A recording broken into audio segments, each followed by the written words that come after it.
Wa tastaki lan nglaporno sapa wong wedok. Nglaporno Kanjeng Nabi. Jadi Nabi seumur-umurnya itu hanya dilaporkan oleh perempuan. Nabi lho nih.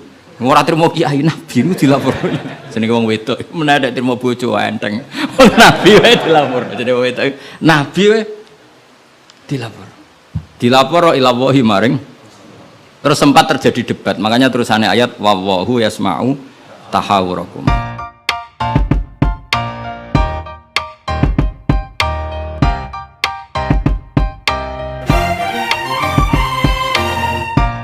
Bismillahirrahmanirrahim. Al-Hadariyu was-Safariyu. Taibab nerangno surat-surat utawi ayat-ayat utawi dawuh Allah Ta'ala sing bangsa diturunno ning dalem pas Rasulullah teng dalem was-Safariyu lan bangsa ayat sing diturunno pas Rasulullah tindak.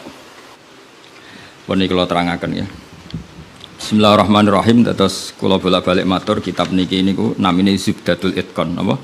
Zubdatul Itqan niku diulangaken Sayyid Alawi teng Sayyid Muhammad. Terus era Sayyid Muhammad dipun wastani napa Al-Qawaid Al-Asasiyah fi Ulumil Quran. Tapi semua kitab niki niku materi dasare kitab niki Itqan sing kula betoni. Napa kitab napa? Itqan karangane Imam Suyuti. Nah, kenapa harus dikenali lebih detail mana yang Makkiyah Madaniyah? Mun kula matur Makkiyah Madaniyah gunanya apa? Kalau turun di Mekah itu potensi mansukhah napa? Potensi mansukhah. Kecuali kalam khobar, nggih, kecuali kalam khobar karena yang namanya mansuh itu tidak mungkin terjadi di kalam khobar. Kan enggak mungkin misalnya hari ini saya bilang Zaidun qaimun, Zaid berdiri. Kemudian hari Ahad saya bilang oh tidak berdiri. Karena kalau kalam khobar itu kan kadung terjadi, apa?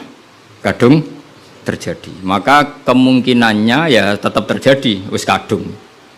Tapi kalau kalam insya atau amar itu bisa direvisi.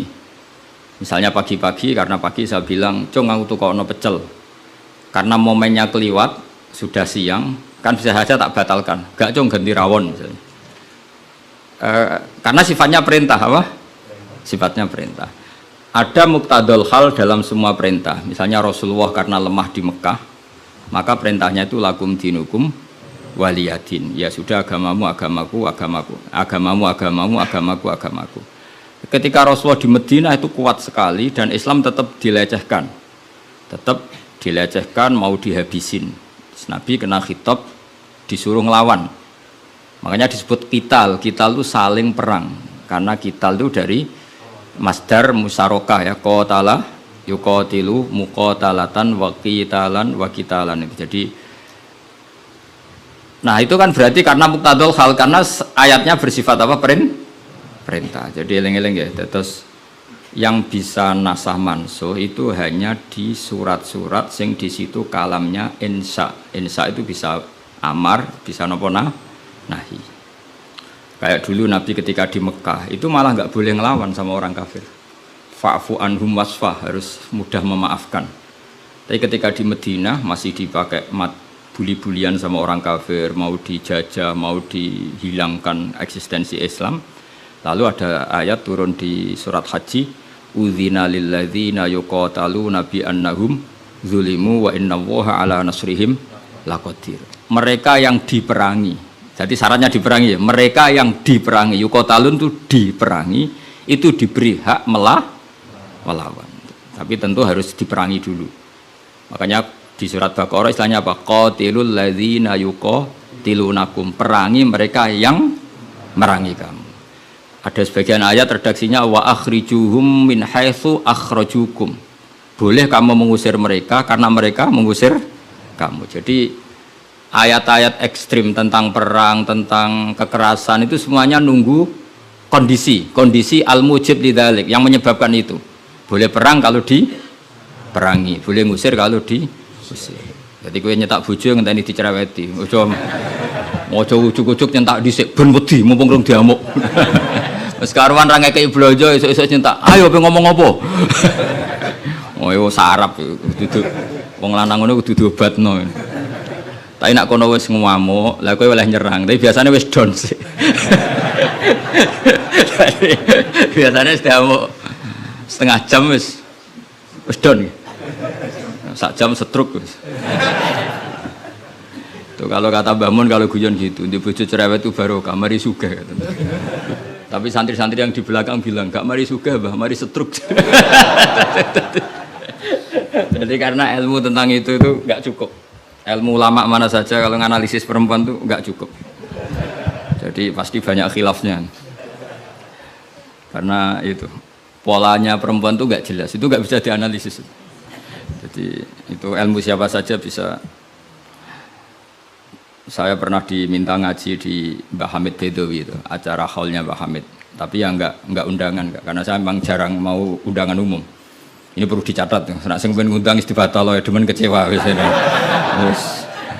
Pokoknya saya itu hanya mau pernah guru sama pernah sepuh.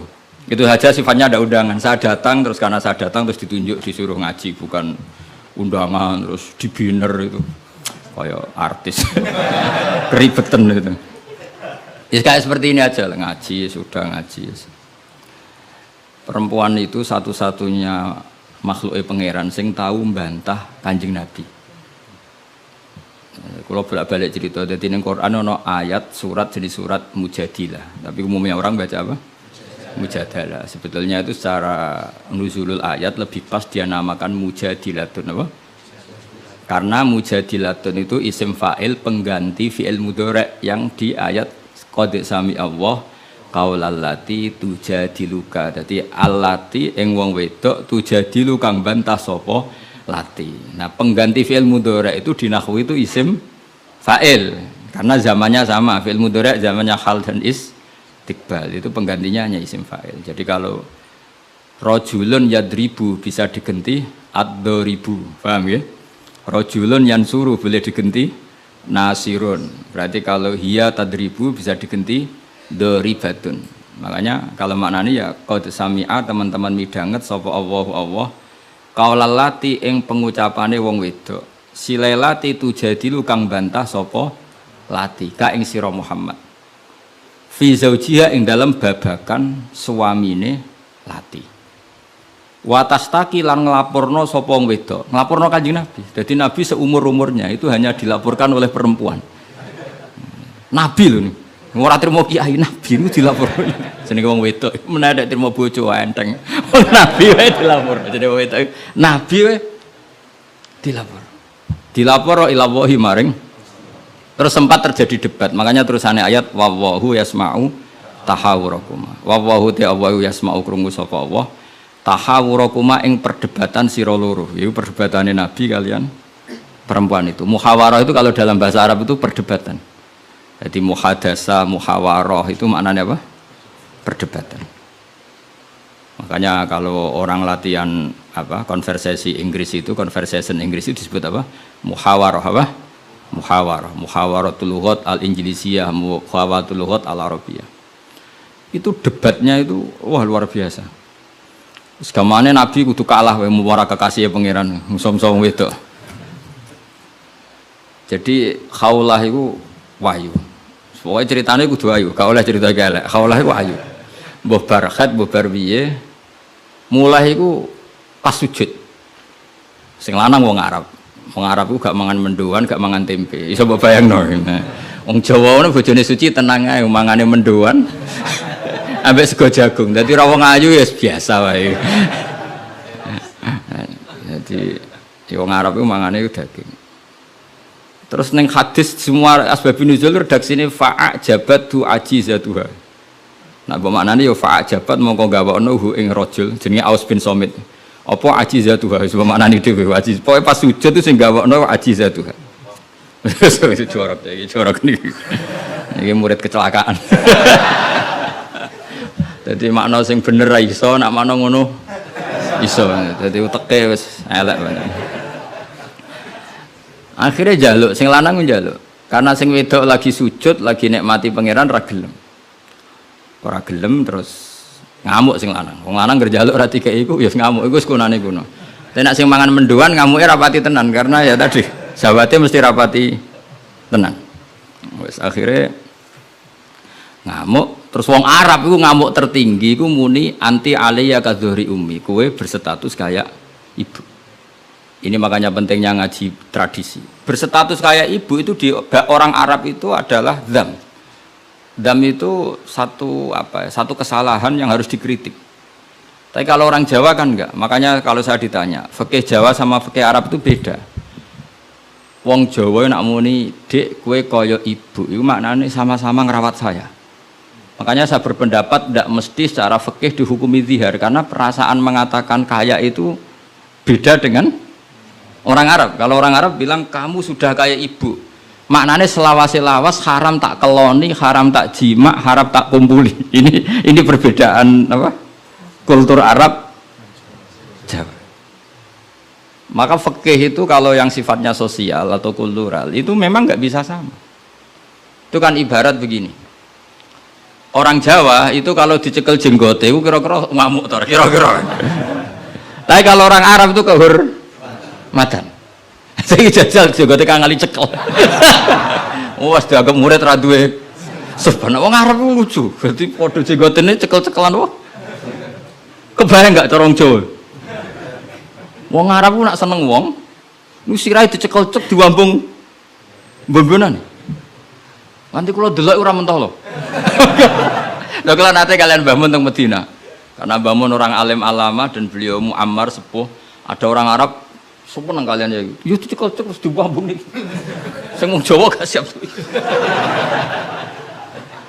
Kowe enak ya sewate. Sewakel cek terus di. Enggak dicucup. Wis suruh wae Pak wong Arab. Sadate ngono. Cara wong Jawa kan repot. Cara wong Arab itu sehingga saking mangkelnya si lelaki tadi bilang anti aliyah kadzuhri ummi, kamu sudah berposisi kayak ibu. Fi hurmatil jima wa fi hurmatil mulamasa wa fi hurmati kata wa kata. Sama-sama haram dikumpul. Setelah itu getun deh. Waduh, bojo ayune ngene kok. Tak zihar. Zihar itu sama dengan tolak bain. Sing wedok ya getun, sing lanang ya getun. Jika cerita lapor ning Kanjeng Nabi. Sing lanang tok sing lapor. Kata Rasulullah, nah ini menunjukkan betapa perhatiannya Allah pada ketentuan hukum. Kata Rasulullah, hingga detik ini belum ada wahyu, maka ketentuan dihar sama dengan ketentuan yang ada di zaman jahiliyah, yaitu biman zilatit tolak, berstatus kayak apa? Tolak. Ya sudah, jenis wong lanang kan nurut, ngulang. Kata Rasulullah, zihar itu kayak tolak. Ya sudah, kita nggak boleh kumpul. Nerima, sing lanang nerima. Sing wedok gak terima, enggak. Aku dhewe sing matur Nabi. Puarani Kanjeng Nabi. Puarani. Ya Rasulullah, apa betul engkau menghukumi zihar kayak tolak? Ya, sampai sekarang begitu. Belum ada ketentuan dari Allah. Wah, ini tidak bisa. Tidak bisa, itu hukum yang enggak benar, tidak bisa. Kenapa dari Nabi? Ngomongnya jorok, jadi wong wedok mulai dhisik jorok. Nabi, jenengan roh bojo kula. Ya ngerti dari Nabi, ya ngerti. Akala syababi wa afna umri wa nasartu lahu batni. Terus ayat hatta idza akala syababi terus ngomong terus. Enak wae sakniki dihukumi tolak. Kula riyen wayu kinyis-kinyis, sakniki wis rapati ayu. Mergo wis tuwa. Anak kula kathah. Cara hukum tolak zaman kula ayu ora masalah dipegat. Kula golek bojo jek gampang, tapi aku saiki wis tuwa. Meskipun isih ayu, tapi meskipun isih ayu. Jenengan ngertos wong lanang.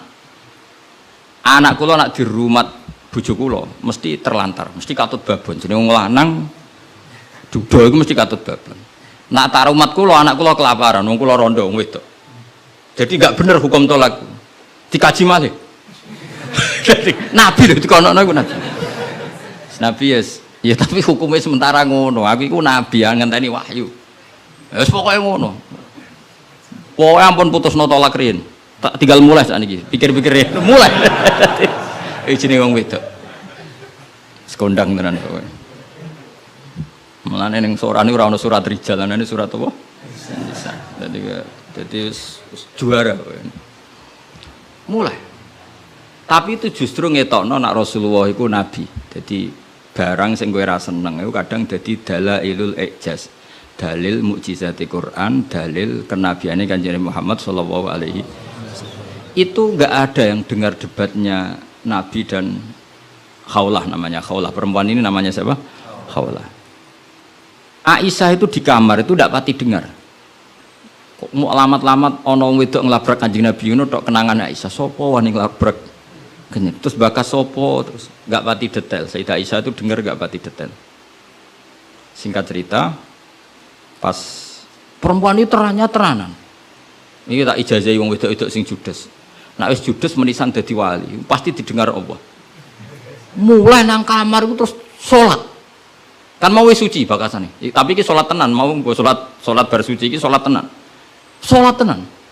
Allahu Akbar. Gusti, niki wonten hukum yang sangat merugikan saya. Tolong jenengan sebagai Tuhan, Nabi ini jenengan kandhani hukum niku. Hukum niku yang ngerubah. Piye? Pangeran. Iku apike watas taki ilau. Lah perempuan saiki nak judes mbek sing lanang ku gak barokah. Mergo kondo mboke kondo dulure. Lah iki sing ra bener. Dhisik ora, tapi watas taki ilau. Jadi gak lapor sapa-sapa, lapor pangeran. Ya Allah, hukum ini ndak fair, itu merugikan saya. Tolong Nabi ini jenengan kandhani, kayak wahyu terkini. Nak hukum itu ndak seperti itu. Mohon Gusti, jenengan harus mendengar saya. Lah pangeran itu terus pangeran nurono ayat wallahu yasma'u tahawurakuma, malah dimulai ayat qad sami Allah. Allah bener-bener mendeng. Jadi wong wedok nek ngomel, pangeran wae ngrespon. Pangeran wae ngrespon. Ijek dikei kot tuh banget oleh ngrespon. Dadi ngomelan kowe bojomu ngamuk iku mbok respon niru pangeran. Nah pangeran betah wong la tadurruhu maksiatun wala tanfa'uhu ta'atun. Pangeran orang ngomel kan tenang wae, ora bakal kena madharate. Tapi nek kowe bertahan, iso kena ompreng. Dadi kira usah niru pangeran karena ya beda kelas no. Akhirnya sujud tenan ning pangeran. Pas dekne sujud, Jibril teko ning Rasulullah. Dia di rumah, Rasulullah di dalam. Perempuan tadi di rumahnya. Qad sami Allah qala allati tujadiluka fi zawjiha wa tashtaki ila Allah wa yasma'u tahawurakuma innallaha sami'un basir. Sak terus. Nangis sampai wedok mau ditimbali Kanjeng Nabi, panggil perempuan itu. Apa yang dia munajatkan sama Allah diterima. Dan Allah meng-ACC keinginan dia bahwa zihar itu tidak seperti tolak. Tambah nangis sampai itu, jenengan lu Nabi tenan. Padahal kalau lapore ning kamar jenengan krungu. Mergo akhirnya itu sono ketentuan alladzina yuzahiruna minkum min nisaihim ma hunna ummahati in ummahatuhum illallahi waladina. Jadi akhirnya pangeran nganggo ilmu status. Mulane saiki umat ya kayak sing statusan niku perkarane. Pangeran nganggo hukum napa? Status. Status itu begini, yang namanya ibu itu siapa? Ya definisi ibu adalah orang yang melahirkan kamu. Saya ulang lagi, yang namanya ibu itu siapa? Orang yang melahirkan kamu itu namanya seorang ibu. Yang namanya istri siapa? Orang yang halal kamu keloni, kamu jima, kamu hubungan intim. Nah ini penting, harus vulgar, kayak hambani kabeh sesuai. Sehingga definisi ini harus tegas. Yang namanya ibu itu siapa? Orang yang melahirkan kamu. Yang namanya istri, orang yang halal kamu gaulin. Asal pas gelem loh, nak ora iso kena rancangan KUHP. Penjara. Penjara. So ben itu mesti sing bojone ayu, sing akeh di penjara. Tak sing bojone elek kan gak ono pemaksaan ya. Jadi kowe kudu termasuk sing di penjara ben ketara bojone. Dan ini kok nak disidang, kenapa kamu maksa istri kamu mau? Sing tahan mbek wong ayu sapa kan? Kan keren. Tapi misalnya di Swidang bojomu elek merongos. Pertanyaannya hakim, ngono wae kok ora betah. Kan elek gitu. Kan gak pantas banget. Lho isin lho cara sidang ngono. Bojone wae elek. Bareng disidang. Orang ngono mesti pertanyaan, wong ngono kok ora kuat ngempet kan ngono. Tapi nak wayu terus kira kuat ngempet kan hakim kan. Mesti pikir-pikir.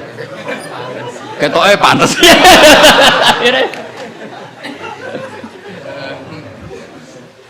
Tapi tak ulang lagi ya, ini fikih ya. Yang namanya apa? Ibu itu in ummahatuhum illallahi waladina.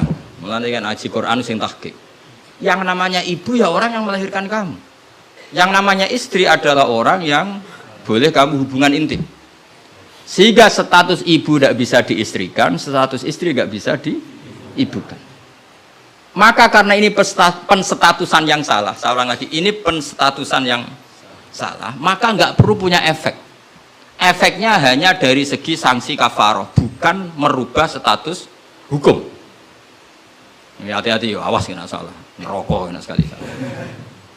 Sebab itu Allah oleh ngendikan wa innahum la yaquluna munkaram minal qauli wa zura, menstatuskan istri sebagai ibu itu omongan sing ngelantur, sing ora bener. Wong istri kok distatuskan sebagai ibu, itu tidak bisa. Yang namanya ibu ya orang yang melahirkan, yang namanya istri orang yang boleh dijak hubungan intim. Ini kan nggak nyambung. Ya darani misalnya Hamdani semuanya ini Gus Ba iku muridku, yo stres wong ngomong ngono. Karena menstatuskan sesuatu yang nggak bener. Paham ya? Misalnya kue turunan Tunggul Ametung terus ngerasa oleh mulya timbang Habib, kan ra bener wong tok Tunggul Ametung kok ape saingan nasab sing tok Rasulullah, kan wis ora bener. Sesuatu yang enggak bener itu enggak perlu didengarkan. Maka hukumnya apa? Ya ibu tetap ibu, istri tetap istri. Soal nanti karena kesalahan ngomong hanya disuruh bayar kafarah. Tidak otomatis istri berstatus kayak ibu yang haram dikumpuli selawase lawas. Itu hebatnya Quran. Jadi omongan salah itu nggak perlu didengar. Ya, makanya nak ono mubalek atau ustad, saya ini punya otoritas untuk fatwa, ngajine ning ndi. Wong sorope ra iso wae fatwa iku piye. Mondoke iku ning ndi? Zaman mondok ora tau munggah bareng dadi kiai kok mletene ra karuan. Ngono iku kudu ditakokno kanca sak kelase. Iku ngerpek ta ora terus kan. Nak ra mlete dibarno, tapi nak mlete kudu dielingno. Utawa golekno gurune. Oh, nak sekolah ngadeg terus ora tau. Karena Allah itu tidak ingin ya agama dibuat main-main. Agama itu jelas, aturan mainnya jelas. Jadi makanya in ummahatuhum illallai waladunahum. Yang namanya ibu ya perempuan yang melahirkan.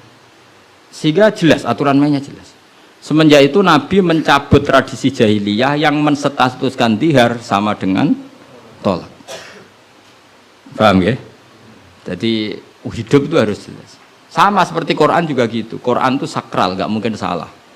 Kalau ada salah, berarti salah penafsirnya, salah penerjemahnya.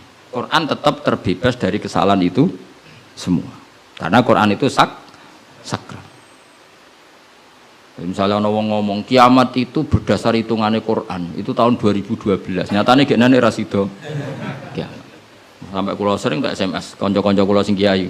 Gus ngenteni kiamat teng pundi. Terus nang kene lho nang omahku mek ngopi ya. Kiamat kok. Ngono sing wedi yo akeh perkarane apa napa? Kiamat 2000 piro iki? 12. Nah rencana aku ben sesuk. Wong ora melok gawe kiamat kok geger. Wong Rasulullah sing kekasih pangeran wae ndak dikasih tahu kapan. Israfil lho sing nggo trompet ngalor kidul. Kowe ora ngerti kok.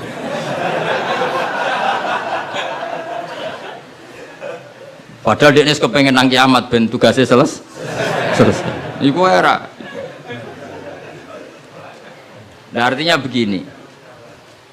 Barokahnya para mufassir, para peneliti Quran. Itu nggak mungkin tafsir yang diutarakan ulama itu nggak detail, itu nggak mungkin. Karena ya ini perbandingannya. Sayyid Muhammad sampai Sayyid Alawi, Sayyid Abbas sampai Sayyid Zaidi Dahlan sampai Syekh Khotib Minangkabau, saya semuanya itu detail sampai iki Quran iki turun pas Nabi teng dalem, iki Nabi pas tindakan, iki Quran turun pas dalu, iki Quran turun pas rino. Dengan tradisi sedetail itu kan nggak mungkin salah dalam memaknai. Ora koyo kowe, ning Quran ono kok ayat piro, mbok lali pokoke ono. Lah ngono kok dadi mufassir kuwi. Juga lihat bantah-bantahan Baksul Masail, pokoke ono kitabe. Lah yo kitab apa? Jenenge wae lho lali. Kok halamane jenenge wae. Padahal ulama dhisik, ayat iki turun pas Nabi tindak, turunnya pas bengi, pas musim dingin, pas musim panas. Dengan pengetahuan sedetail itu, kemungkinan salah itu kecil. Jadi dapat dibakas. Al-Khadori wasafari, cara kowe kan gunane apa dibakas ning omah mbek wis ra bakat ngalim, teke saya elek. Sajane kan iso ditebak, misalnya ngene, kowe tukaran mbek bojo ge apan. setengah tahun sangka kawin iki alamat. Umur bulan madu kok wis tukaran. Tapi nak kowe sering tukaran mbek bojo sering jok piro bar 10 tahun. Normal iku. Jak melarat 10 tahun wis bosen. Dadi pancen wis wayahe brontak. Kan orang kan bisa diukur ngamuke kapan. Misalnya aku bertukaran mbek bojo, lah kawin perang dino seminggu. Wah, salamat. Al bidayah lahian nihaya wong kawitan umur bulan madu kok wis tukaran. Nek bar 10 tahun itu kesunatan cara. Sing kuat dijak melarat. 10 tahun iso. Nak kuat ya bojomu kelainan, wis kelainan. Dadi iso diukur, tunggale ngiyai. Ngiyai semangat. Iku mesti ngiyai pertama setahun rong tahun. Nunggu wis suwi mesti wis biasa. Perkara wis bosen, semua keinginannya agak kesampaian. Pas latihan kiai kan bayangno masyarakat nurut kabeh, ngaji kabeh. Bareng puluhan tahun masyarakat tetap biasa-biasa wae. Sesuai kan style kendo. Jebule padha wae. Nek semangat pertama mesti semangat. Nah takon imam masjid itu semangatnya mau pirang bulan. Buang den istiqomah jamaah jebule reaksine tetap soft awal tok. Tambah istiqomah tetep ae soft awal, malah kadang merotoli. Sesuai mesti mikir, tak rewangi ngene yo. Reaksi publik ya pancet, sesuai mengendorkan diri. Akhirnya gawe wakil. Ya wakil sesuai mulai dimami santri ya sesuai santai. Iku sing bener, mulai bener ya iku. Mergo tambah semangat mesti tambah kecewa, ora kok tambah. Makanya itu uniknya Quran, ketika Rasulullah terlalu semangat itu malah mbek pangeran didhawuhi la'allaka bakhiun nafsak. Muhammad kowe aja terlalu iku menggebu-gebu oleh dakwah. Mergo untuk iman ora iku wis iku urusanku. Sementing kowe dakwah standar kowe. Aja sampai bakhiun nafsak rusak awakmu dhewe. Tapi nak kanggo kiai pemula enggak baik niru saya. Saya itu terlalu rileks. Kiai pemula cek semangat ben duwe status mong. Nah, kalau kan statusnya saman lah. Semangat terus semangat terus mohon aman lah pokoknya. Jadi akhirnya pangeran sakit kanjeng Nabi karena terlalu apa? Tapi itu justru nunjukno Rasulullah betapa sangat mencintai umatnya. Beliau tersiksa kalau orang tidak dapat hidayah. Sampai la'allaka bakhiun nafsak, sampai kata mufassir muhlikun nafsa. Nabi hampir tarodda anil jibal. Sampai pernah berencana cuek lah. Terus sampai Allah dikandani, sudahlah masalah hidayah itu saya. Laisa 'alaika hudahum walakinna wa yahdi may yasha. Sudahlah kamu ngaji saja, kamu dakwah saja, tapi tetap laisa 'alaika hudahum, itu tidak wilayah Anda untuk memberi hidayah. Terus kula ngene ngaji wae. Ada muni ngene. Aku pengen ngaji ning Damaran terus sing tak ulang alim kabeh, demen setruk kena niat. Oh mesti kecewa. Ayo paling sing paham piro? Ayo ngaco. Ayo ngaco tak tes. Tapi nak targetnya gak paham no, supaya ngaji, silaturahim, guyon bareng, bar mulai, bar terus. Wah mesti ngarah kecewa. Mau takut wong ngaji Gus Pak, ya ngaji. Piye keterangan wis pokoke apik. Baleni ra iso iki lho rekamane. Ayo kelakuanmu ngono ta, kira-kira. Jawab. Ayo jajal tanpa rekaman baleni. Nek ora ngelantur.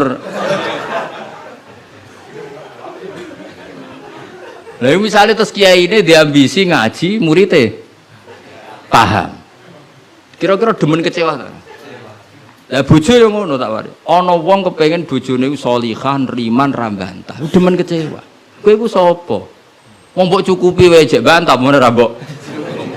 Pokoke ditarget bojo iku penting wedok, nak salat madhep ngulon. Ya wis ngono. Iku mesti gak gampang kecewa. Lho kula es kiai, bojo kula yo ning. Ya aku narjetno bojo pokoke urip, salat, seneng. Berarti ora usah bayangno teko lunga disambut, terus digodhogno banyu nggo teh, mbok disiramno ya. Demen kecewa, apa? Demen kecewa. Pokoke anggar teko takoki, jek urip, Dik. Alhamdulillah bojoku isek. Misalnya kok minggat mulai, Mas aku semula nang wong tuaku. Melok kowe ya melarat atau melok wong tuaku. Alhamdulillah Dik ge cerdas. Tahu sing pantes dieloki. Jan cara hukum melok wong fakir iku kebodohan. Melok wong tua sing sugih itu kepintaran. Tanggapi secara ilmiah. Kok ngergoni wong lanang ujug-ujug mulai ndak ini Kamu punya istri yang menghormati ilmu. Di mana-mana melok fakir ora enak. Melok wong tua sing sugih iku enak. Berarti bojo pinter ta goblok? Pinter. Jadi sing syukur. Alhamdulillah dek kok pinter. Kowe kenane melok aku fakir 5 tahun aku ya jagal. Wong kok gobloke ngono. Jadi kowe mulai iki. Lah misale ki dirafak. Wis Mas tak rafakno Mas, aku pegat Mas ngene-ngene. Ya ngomong ngono. Nak pancen kowe entuk sing luwih apik timbang aku. Ya piye meneh. Tapi iku kan barang sing ora mesti. Sing karuan mesti iku ya aku iki wis bojomu. Terangno. Mengejar barang ora mesti iku bahaya. Terangno. Tapi nak bojo jawab ngene. Fakirmu wis mesti. Sugihmu ke depan ora mesti.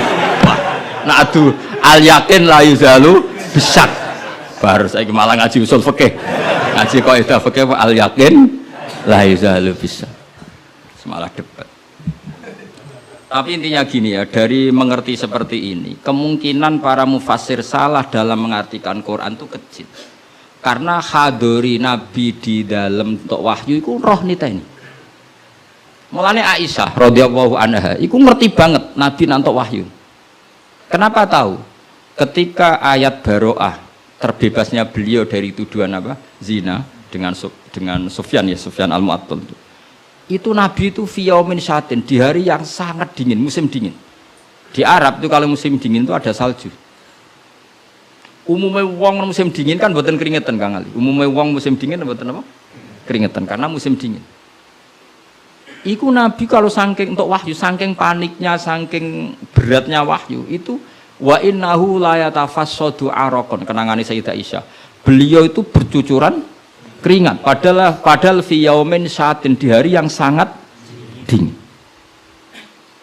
Sehingga Aisyah tuh kaget, wah berarti Nabi untuk wahyu. Ternyata wahyu itu adalah pembebasan Sayyidah apa?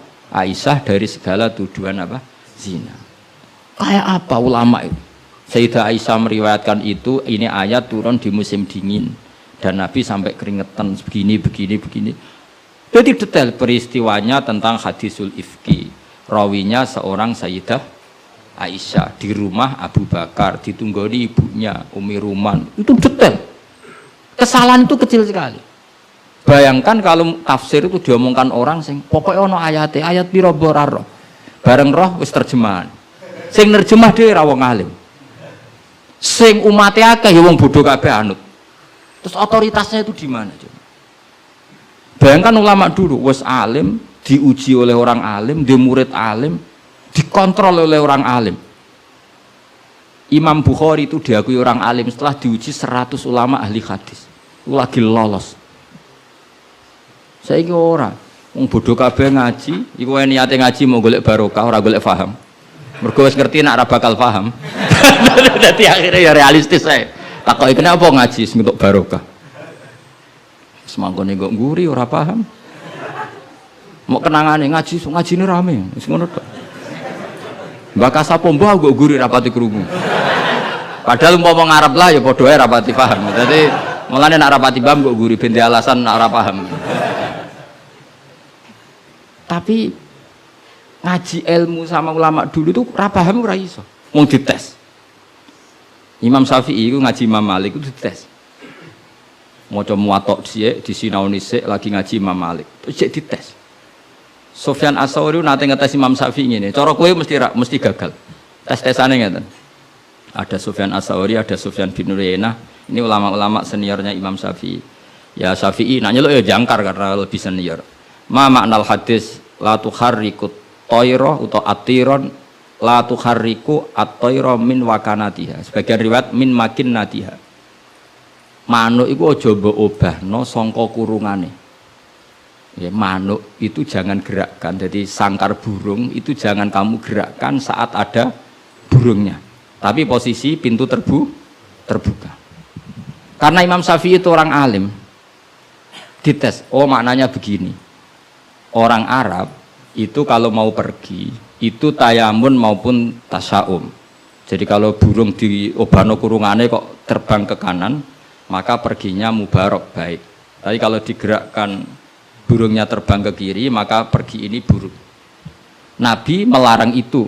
Nabi melarang umat Islam punya penyakit tatoyur. Tatoyur itu apa? Menggantungkan nasib dengan toirun, burung. Makanya di surat Yasin apa? Innama toirukum ma'akum. Jadi apa? Paham lagi ya? Jadi orang Arab itu apa? Corong Jawa itu apa? Adu nasib, mengundi nasib. Kalau orang Arab pakainya apa? Burung. Nah, orang Jawa kan cecek. Misalnya cecek ceblok. Wah, alamat elek ra sida lunga. Padahal sing mesti kan ceceke hati-hati, iku sing mesti nganti. Tapi wong Jawa nafsire kan cecek ceblok, iku berarti celaka ya. Sing celaka ceceke ta wonge sing ape lunga. Tapi orang Jawa ora ya. Ape lunga ana cecek ceblok gak sido jare alamat apes. Padahal cecek tiba sing mesti kan siji gak hati-hati. Nomor loro iso wae dene latihan jumping. Ane latihan uji apa? Uji nyali. Nah itu Imam Syafi'i itu paham betul. Adatul Arab itu kalau mau pergi itu menggerakkan sangkar burung yang ada burungnya, kemudian kalau terbang kanan alamat baik, kalau kiri alamat buruk. Lah Rasulullah itu melarang itu. Makanya terus ngendikan la tuharrikut tayra min makin nadiha.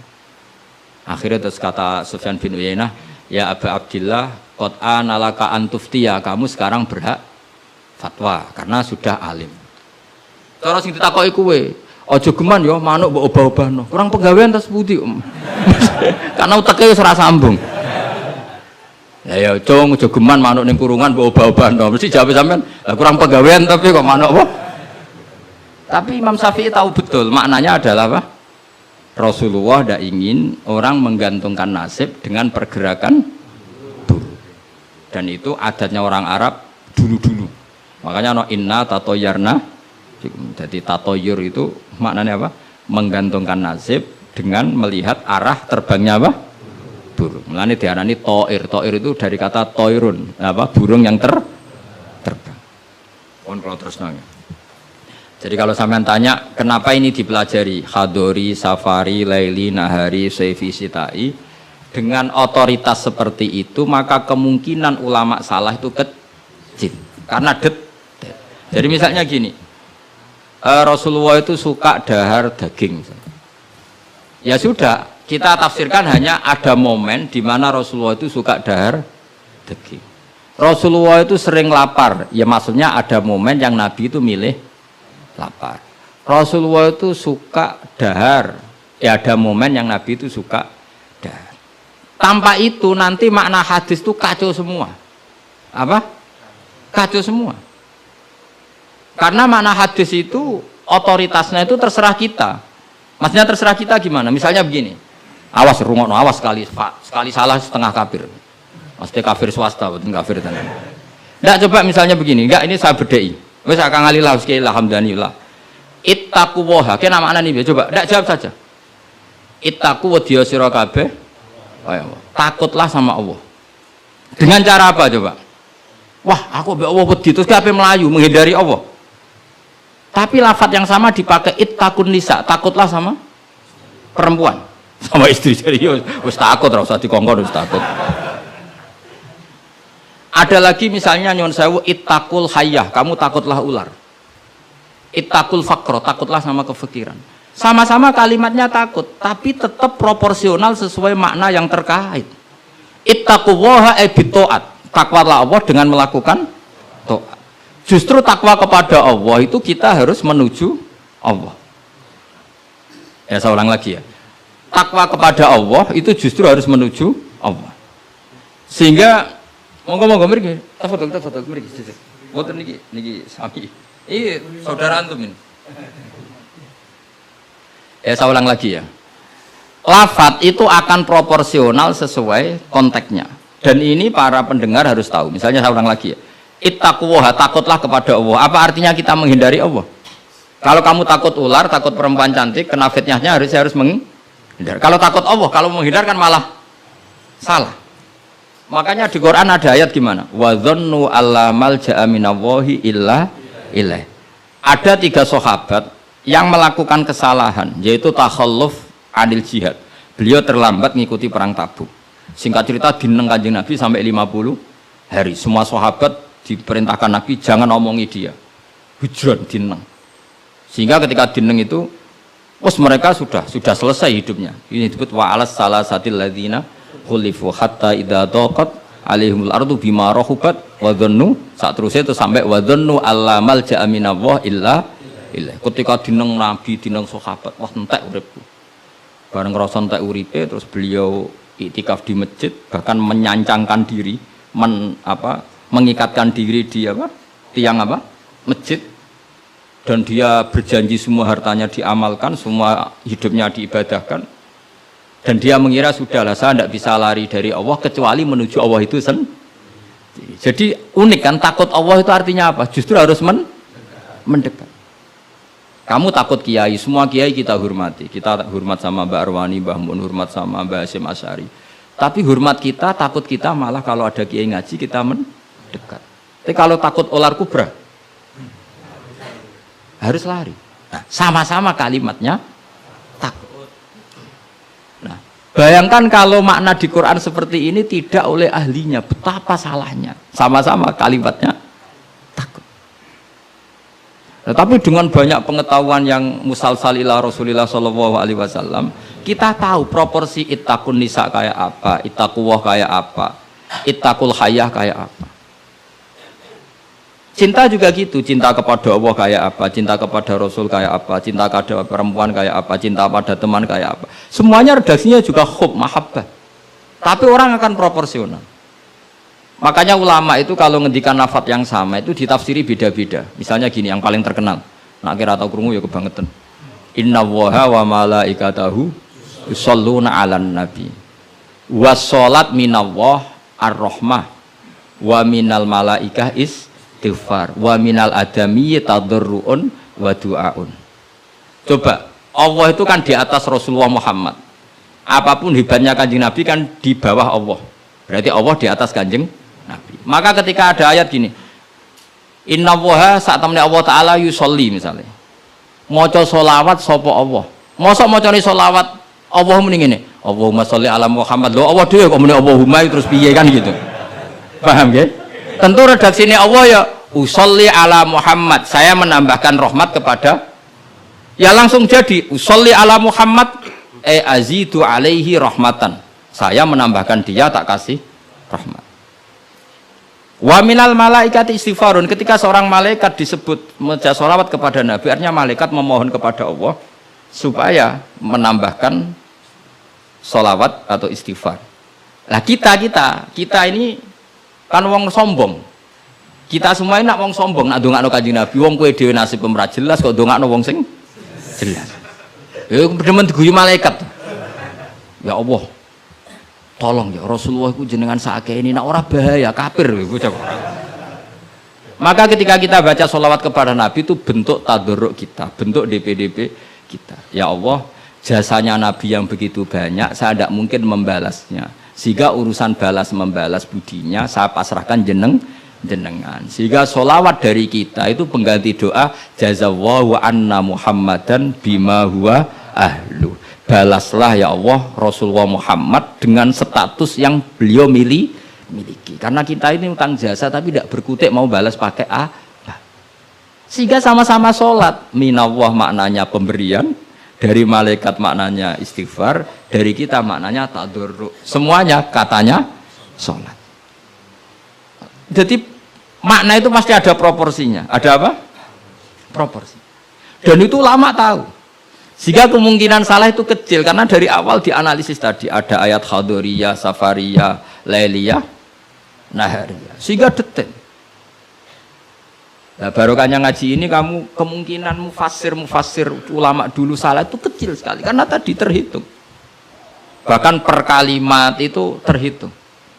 Sampai ada guyonan ulama kalau kamu ingin tes doktor tafsir. Itu ada satu kata, sak kalimat, ora sak kalam, sak kalimat yang diturunkan Quran. Itu ketika ada ayat wa kulu washrabu hatta yatabayyana lakumul khaytul abyadu minal khaytil aswad. Dhisik waqaf. Minal aswad itu waqaf. Sehingga sahabat itu kalau bulan Ramadan, kalau malam-malam dulu kan tidak ada listrik.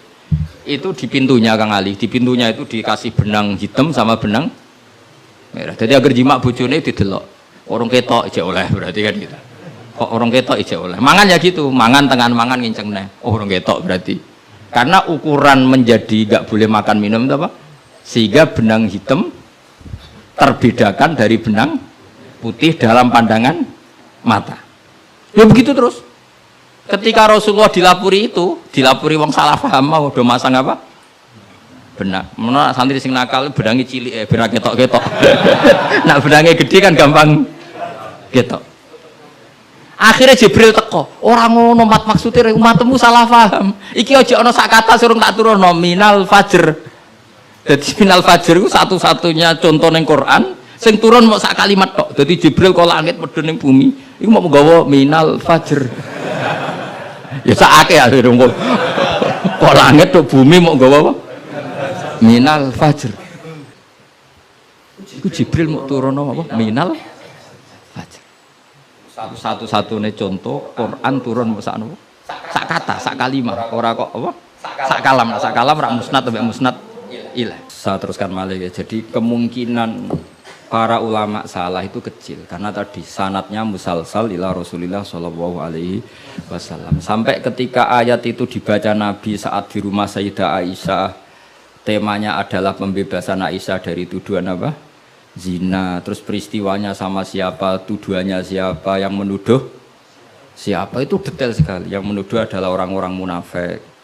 Terus Sayyidah Aisyah tersiksa karena omongannya si A, si B. Ini detail sekali. Nah, barokahnya detail itu kemungkinan salah itu kecil. Andai kan itu tidak detail, maka orang akan menafsirkan ayat dengan makna am, dengan lafadz am. Dan itu bahaya. Misalnya lafadz am gini, innal insana lafi khusr, semua manusia pasti getun. Mosok Rasulullah masuk lafadz innal insana, masa para nabi, para wali masuk innal. Tapi kalau kamu tahu bahasa Arab kan, alil ahdi, al itu untuk makna takrif. Orang tertentu yang kelakuannya tertentu itu lafi khusri. Sehingga proporsional. Apa Makanya ketika ada ayat misalnya gini, wa anni faddaltukum alal alamin. Bani Israel didawi pangeran, saya memuliakan kamu di atas seluruh penduduk dunia. Semua mufassir mengatakan, karena umatnya Rasulullah adalah umat terbaik, kuntum khaira ummatin. Tapi kenapa Bani Israel dikhitopi wa anni faddaltukum? Oh begini, ala alami zamanihim apa? Ala alami zamanihim. Bani Israel adalah penduduk terbaik di eranya atau di masanya. Kenapa begitu? Karena ada al. Apa? Ada? Seperti begini ya. Mbak Arwani itu yang terbaik di eranya. Tentu beliau kan nggak akan merasa lebih baik ketimbang Mbah Munawir karena gurunya. Mbah Mun terbaik di eranya tentu dibanding kita-kita. Kalau dibanding Mbah Zubair, sama Said Abdul Al-Haddad terbaik. Tapi kan nggak mungkin beliau kerso dibandingkan sama Faqih Muqaddam, sama Habib Ahmad bin Isa Al-Muhajir. Semua ini orang-orang terbaik tentu kita tafsiri di eranya. Karena mesti beliau-beliau punya senior. Paham ya, jelas ya? Sama lah. Ketika wa anni faddaltukum alal alamin, Bani Israel dikhitopi gitu, alami zamanihim, bahwa Bani Israel lebih utama hanya dibanding apa? Orang di eranya. Tidak mungkin mengalahkan umat Rasulullah Shallallahu Alaihi Wasallam karena umatnya Nabi kena status kuntum khaira ummati. Ya jelas ya. Jadi, nah, siapa yang tahu proporsional ini? Lagi-lagi ulama. Jadi ini penting, ulama ini penting. Sama ketika Rasulullah itu nyuwun sewu ya mau berteman orang-orang kafir. Itu ulama yang tahu. Bertemannya apa? Karena Rasulullah tidak punya hadzun nafsi, bertemannya adalah tatmi anil Islam supaya menyenangkan mereka masuk Islam. Tolaban li imanihim wa toma'an li imanihim. Tapi nak sing akrab sampean, oh paling untuk servis sih. Gak butuh Islami, butuh duit. Kan nanti terserah. Sama-sama dohir itu mau berteman, tapi kan beda orang soleh sama ndak. Aku bolak-balik nyontono gampang kasus wong itu. Ana wong soleh ngekeki dhuwit rondo ayu. Wis pikirane nulung. Tapi nak wong dolim ngekeki dhuwit mesti pesen, mbok pesen apa ora. Jadi sama, perilakunya sama-sama memberi. Tapi orang soleh sama orang fasik selalu beda. Makanya Allah nak ngendikan itu sederhana dan ini sangat sederhana tapi sangat dalam. Qul hal yastawil ladzina ya'lamuna wal ladzina la ya'lamun. Afaman kana mu'minan kaman kana fasiqo. Sama. Lho coba kiai sama orang fasik ya ramah ya lomo. Enak menawa gelem dadi apik. Antar wong fasik ya sayang ya lomo, ben kena dadi anak buah, ben gelem ngedaro narkoba. Lomane padha, pemberiannya sama. Sing kiai memberi ben orang ini jadi baik, sing bandar narkoba memberi ben gelem dadi anak buah. Memberinya sama. Perhatiannya yang beda apa? Niatnya, karena tidak akan sama. Afamangkana mu'minang kamangkana fasiko. Lah saya ingin Quran itu dibaca seperti ini sehingga kualitas maknanya terjaga. Karena bawa koyok kue terus diterjemah, apakah orang mukmin sama dengan orang fasik? Jawab tidak. Itu bangunnya apa ujian masuk madrasah aliyah. Bocok orang karu-karuan, paham itu. Jadi sing detail ya, ngaji Quran sing detail. Jadi afamangkana mu'minang kamangkana fasik. Makanya Rasulullah nanti ngendikan, dan hadis ini saya pegang betul, jangan geman salah faham sama orang soleh yang alim, karena motifnya pasti kebenar meskipun dohiri salah. Terus Nabi ceritakan habrun min ahbari Bani Israel, dulu itu ada orang alim dari Bani Israel, itu orang soleh sekali, alim sekali, tapi ketika beliau sodakoh itu dikasihkan sama maling. Fatahat dasan nas, orang geger, orang alim sodakoh mbek maling, nggak mana kang ali santri radikai malah maling. Kontroversi belum selesai, hari kedua dikekno lonte, dikekno wong nakal. Geger meneh. Ini orang alim kok malah ngamal ning lonte. Geger. Geger belum selesai, hari ketiga dikekno wong sugih. Jadi 3 hari itu keliru terus. Tapi beliau orang alim, orang ini dipuji Nabi. Kata beliau begini, wong nganti dadi lonte iku kepen golek duit. Jadi wingi ku tak kei, nduk kowe Pak dadi lonte golek duit iki tak kei tapi ora usah dadi lonte. Fala Allah antas ta'ifa, saya memberi itu supaya dia enggak jadi nakal. Beda enggak ambek wong fasik sing ngekeki duit. Ayo beda to ora? Terus yo pesantren. Terus copet itu dikasih, ditanya. Kenapa kamu ngasih copet? Lah ya copet nganti nyopet golek duit. Cung ora usah nyopet yo dina iki tak kei. Biasane sedina untuk piro cung misale? Ya 500.000 wis kei 500.000 ora usah nyopet. Artinya apa? Sama-sama bentuknya itu ngasih, tapi motivasinya B. Sing paling sinis terakhir, wong sugih dikai. Wong sugih ya bingung, mbah ya iku lho sugih mbok kei dhuwit. Lah nganti kowe medhit, iku ora saking senenge dhuwit tak tambahi. Akhirnya isen sugih. Makanya masyhur itu. Jadi artinya gini loh, wong alim ora iso dipadakno wong. Makanya ketika Rasulullah SAW berteman dengan Nasoro Najron, sampai Nasoro Najron sowan ke Nabi konsultasi tentang agama, terus bagian riwayat Nabi menghormati mereka, itu beda dengan kita. Kita seperti itu nggak boleh niru-niru amat karena konteksnya beda. Kekuatan kita, iman kita dengan Nabi itu beda. Tapi tetap ini menjadi hukum. Siapapun boleh menganalisis sesuai fahamnya masing-masing. Tapi tetap beda. Saya ulang lagi, tetap beda. Karena tadi, misalnya ada wong alim, soleh, terus senengane mulang rodo-rodo ayu. Ya kita harus husnudon. Paling banter, sangka bodoh jadi pinter. Sangka nakal jadi solihah. Sangka kedonyan jadi eling akhirat. Ya motif utamanya seperti itu. Senajan kok akhirnya kecoba hamdari terus ono sing diwayo. Ya tetap halal kan diwayo. Tapi kan motivasi utamanya itu bahwa para janda ini harus lebih baik. Makanya nenggone dibak ning manakib, nenggone dibak berjanji wayamsi ma'al armalati, di antara sifatnya Nabi itu mau mengajarkan beberapa janda.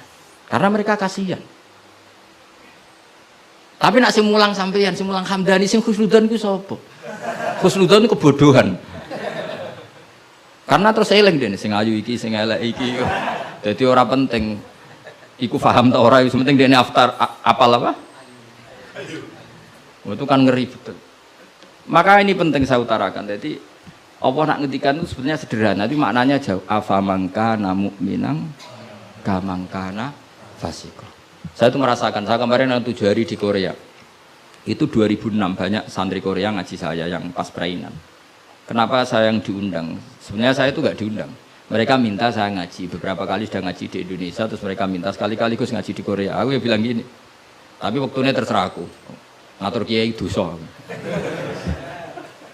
Nggih Gus, pokoknya terserah jenengan. Mereka mintanya 1 bulan di Ramadan. Bangunnya pondokku kan tutup. Kiai sewa kira. Sakulan Ramadan bisa. Akhirnya saya minta seminggu saja. Uniknya apa setelah saya di Korea? Tahun 2006 tukang Ali Imran itu mereka ngaji saya di Jogja. Delalah saya pas nerangkan ayat ya ayyuhalladzina amanu alaikum anfusakum la yadurrukum man dhalla idza tadaitum. Wahai orang-orang yang beriman, jaga diri kamu secara baik-baik. Setelah kamu menjaga kebaikan kamu, setelah kamu menjaga iman kamu, setelah kamu menjaga konsisten istiqomah kamu, la yadurrukum man dhalla idza tadaitum. Orang sekeliling kamu sesat enggak masalah. Kamu hidup di Jakarta enggak masalah, di Hong Kong enggak masalah, di Thailand enggak masalah. Yang penting kesehatan kamu terjaga. Itu mereka terinspirasi. Itu satu-satunya ayat Gus yang menjadi kita nyaman hidup di Korea. Ustadz-ustadz di sana merasa nyaman. Enggak apa-apa kita dikepung orang ateis, dikepung orang macam-macam. La yadurrukum man dhalla idza tadaitum. Akhirnya dikenang. Nasihat saya itu dikenang. Akhirnya mereka sepakat ngundang saya semua guru-guru terus tak ijazahi itu. Ya sudah, Korea itu bumi ateis, bumi di sini tuh nangis semua karena lama nggak dipakai sujud. Padahal lakal hamdu mil'us samawati wa mil'ul ardi, bahwa memuji Allah itu harus memenuhi langit dan memenuhi bumi. Nanti kalau orang Korea nggak ada orang Indonesia, bumi ana sing lodang. Jadi didelok malaikat kok dhuwur, ini kok lodang karena nggak ada yang sujud. Tapi baru kayak dikepung TKI 49.000 dan itu separuh lebih sholat. Sholatnya keren pisan, kadang ning Thailand, kadang ning gone. Karena kalau pas kerja itu waktu sholat disamakan waktu jeda 5 menit ke kamar mandi. Jadi rata-rata sholatnya itu pas di kamar mandi. Lucunya kalau mereka sedang baik nawani gini, apa tak belikan patung juga? Karena pernah ada orang TKI sholat itu dincengin ngisor gitu. Mereka aneh, ada sembahyang kok tanpa patung. Karena tahunya mereka ya namanya sembahyang pakai patung. Jadi betapa mereka nggak kenal sekali sama Islam. Dan itu pertama kenal barokahnya orang-orang Indonesia. 49.000. Nah sekarang udah bikin masjid, udah apa, terus ada yang ngontrak masjid. Jadi masjid itu unik. Kadang lantai 1 gereja, lantai 2 bar, lantai 3 masjid. Jadi saya pernah ngaji beb itu mau ke masjid ngelewati gereja dulu. Jadi masjid gambarnya salib. Karena yang di bawah itu gereja. Lewat situ. Lantai 2 bar. Bar itu lantai 3 masjid. Kadang balikannya masjid dulu bar. Jadi ya nguji iman betul. Teman saya ada yang cerita, saya pernah Gus mau ke masjid, lantai 2 bar sudah kan masuk setengah. Ke masjid apa di sini aja ya?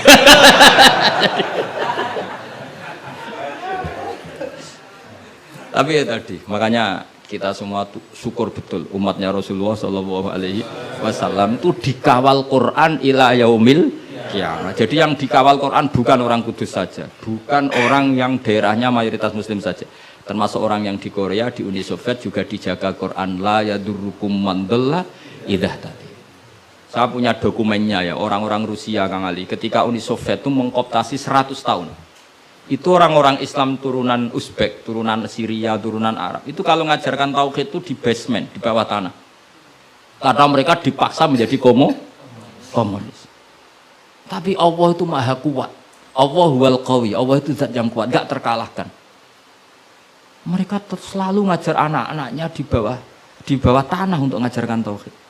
Dan doa mereka didengar Allah. Akhirnya Uni Soviet hancur menjadi negara persemakmuran. Tapi sekali menjadi negara persemakmuran langsung menjadi negara Islam, yaitu Ceknya Uzbek Tajikistan.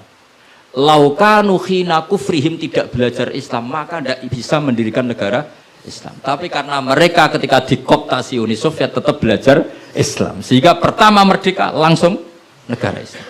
Andai kan mereka sudah meninggalkan Islam secara pelajaran maka tidak bisa mendirikan negara Islam. Tapi mereka ketika dikooptasi tetap belajar Islam meskipun sembunyi. Sebenarnya itu jenenge la yadurrukum man dhalla idza tadaitum. Jadi orang sekeliling kamu sesat gak masalah, asal komitmen kamu sendiri tercerahkan atau mendapat hidayah.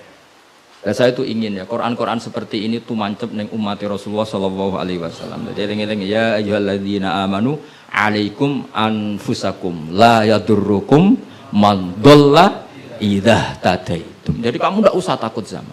Kayak apa Jakarta? Jakarta kata orang banyak kota maksiat gini-gini. Itu tidak benar.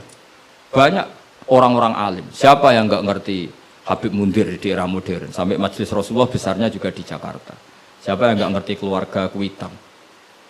Orang-orang alim yang non Habaib juga banyak. Dulu ada Mbak Syafi'i, sekarang ada Pak Sukron Makmun, Pak Nur Iskandar. Banyak teman-temannya bapak yang alim di Jakarta. Santri saya yang Jakarta ya banyak. Muhibin saya Jakarta ya banyak. Karena ketika orang itu baik, itu la yadurrukum man dhalla idza tadaitum. Uni Soviet kayak apa dikjayanya? Ketika mereka hancur, malah mereka akhirnya yang hancur dan berdiri negara-negara persemakmuran dengan asas napa? Islam. Jadi gue ora usah khawatir, wah iki negara Indonesia rusak tauhid kudu dihancurno. Wah, apa-apaan gak tau ngaji, yakin gak tau ngaji. Agama ini akan dijaga Allah ila yaumil qiyamah. Jelas dawuh Nabi la tazalu ta'ifatun min ummati zahirina 'alal haq la yadurruhum man khalafahum. Sebagian riwayat la yadurruhum man nawa'ahum.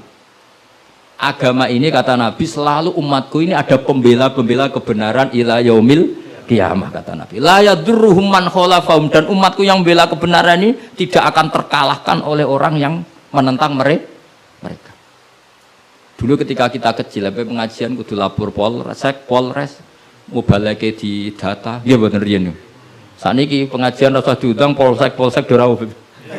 Bedanya kan jauh sekali. Dulu kan kayak kesulitan, sekarang kayak apa? Padahal kualitas ibadah kita mungkin hebat, udah mungkin mesti hebatnya wong dhisik-dhisik. Tapi agama ini dijaga Allah. Nak cara kiai-kiai sing tasawuf dhisik digawa Imam Ghazali, Syekh Abdul Qadir Jilani. Iku agama mlaku. Berhubung agama diurusi pangeran, saiki digawa mudin ya mlaku. Mergo sing ngurusi pangeran. Cara sing ngurusi manusa agama iki wis tutup. Mergo sing gawa trimo mudin. Tapi berhubung dijaga pangeran, sing gawa rodok-rodok pidol wis tetep mlaku. Jadi Hamdani wis tetep mlaku. Ya memang Allah Ta'ala sudah janji la tazalu ta'ifat. Ini dawuh Kanjeng Nabi.